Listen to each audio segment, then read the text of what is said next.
Hi everyone, my name is Paige Benoit, and I am in your INTS 4350 Capstone to Integrative Studies class. Sorry, my voice has gone out a little bit, so I know you can barely hear me. A little bit to introduce myself. I am a senior at Texas Tech University, and I've been at Texas Tech since my first semester of college.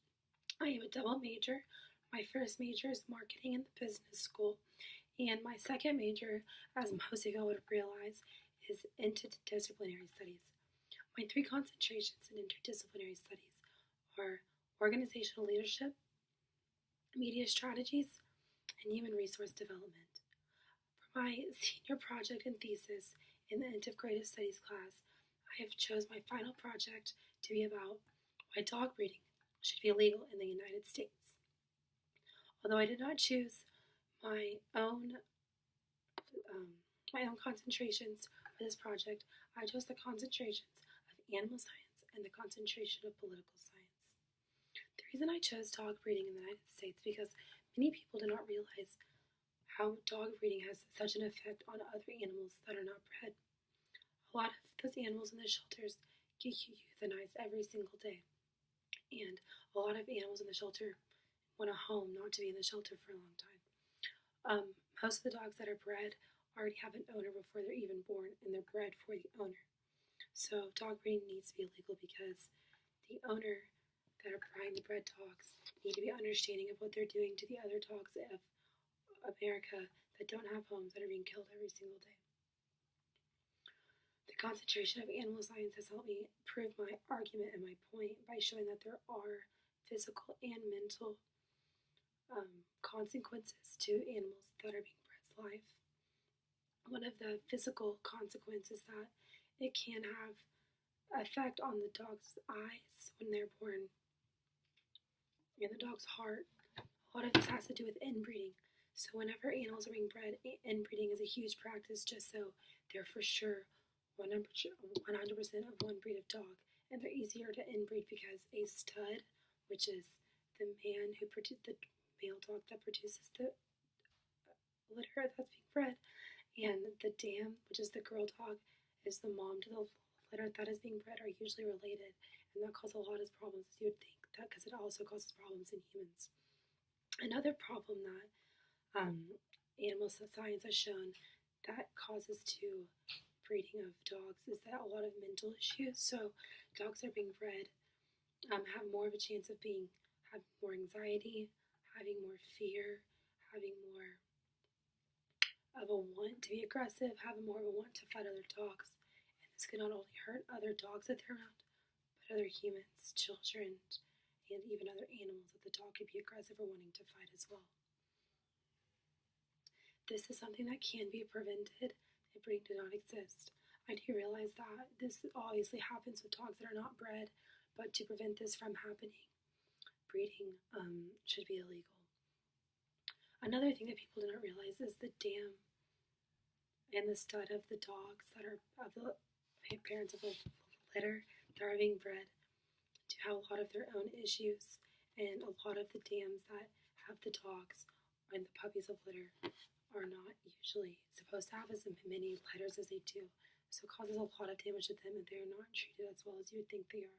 And neither is the stud, which the stud is supposed to breed with its own daughter, its own mom, its own sister. Like I said, but that causes a lot of arguments. Another argument that animal science has shown is that with all of this being said, that this could be considered animal abuse, which is how political science ties into all of this. Political science and the problem of dog breeding should be illegal. 1 second, sorry, my voice. About the dog breeding should be illegal is that it can show the legal aspect and prove that since political science has so much knowledge within the legal government of how everything works, of why everything's illegal, that it can show what works and doesn't work. I did a lot of research on the rules and regulations in not only the states of America, but of the states in other countries of their regulation on dog breeding. And I found out that Ireland is actually the top puppy mill producing country in the world. and that they are doing a new act to prevent this from happening as much, because they are showing that it is affecting the dogs in the country of Ireland. So if Ireland is recognizing a political problem, the United States of America should have recognized the problem as well and do something about it. I do consider that the damages that the breeders are knowingly giving these litters, or the potential, is considered animal abuse. And I feel like it should be, action should be taken against it. Every state in America, obviously, animal abuse is illegal, and I'm just confused on why dog breeding isn't legal whenever all of the mental and physical effects that could have are not being prevented. Breeders knowingly mate with their stud and dams that are inbred, like I was talking about earlier, and they don't do anything to prevent it. So if not dog breeding should be illegal, inbreeding should definitely be illegal, because that causes a lot more problems than regular breeding.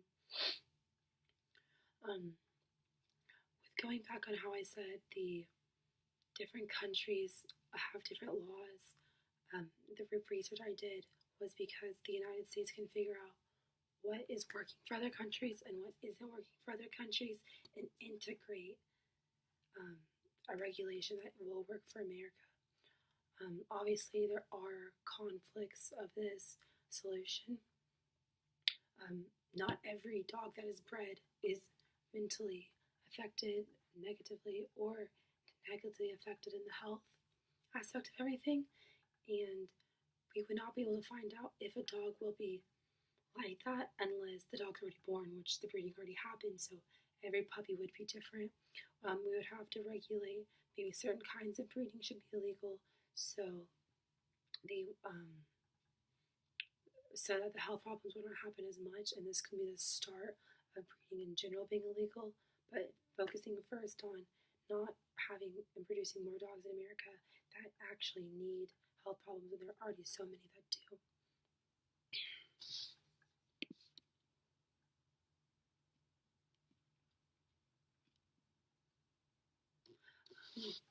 This does, another conflict that we could run into with making dog breeding illegal is that it could have a positive impact on the economy, because dog breeding does produce jobs, and when people buy the dogs, that does produce income and more flow in our economy.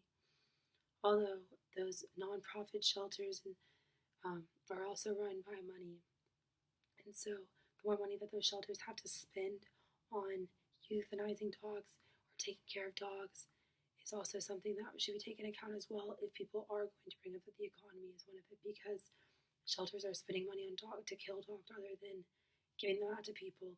If someone is willing to spend $800 on this perfect dog, you can also find a perfect dog for a less amount and saving the life, and also helping the economy in that way as well. So that is one argument I have for people that say that the economy would be one of the conflicts.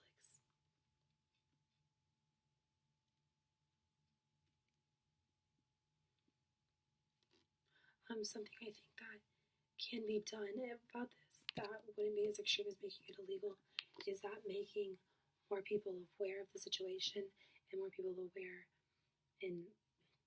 on both sides of the spectrum, so both dog breeders and people that are buying the dogs from the breeders need to be have education on what they're actually doing, because maybe they don't even realize it, and that's why it's still happening. And so providing education and insight from those is something that can be done. Political science and animal science, the disciplines of those two, would be able to educate people to not participate in dog breeding in a way that they can provide their own facts of how the psychological and physical health of dogs are being affected, and how dogs that don't even have a chance of having homes are dying for literally no reason.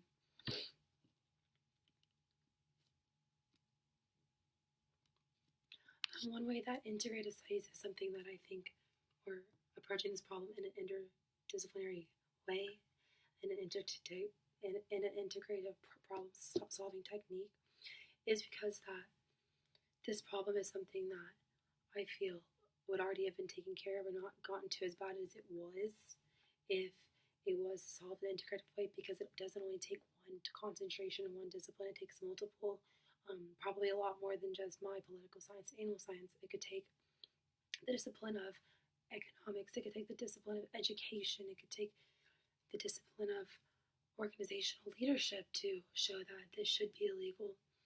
And having so much research done only on each discipline and then integrating them all together and saying, oh, this is because of this and this is because of this, of different integrative disciplinary studies coming together, something that could actually solve this complex problem of dog breeding in America.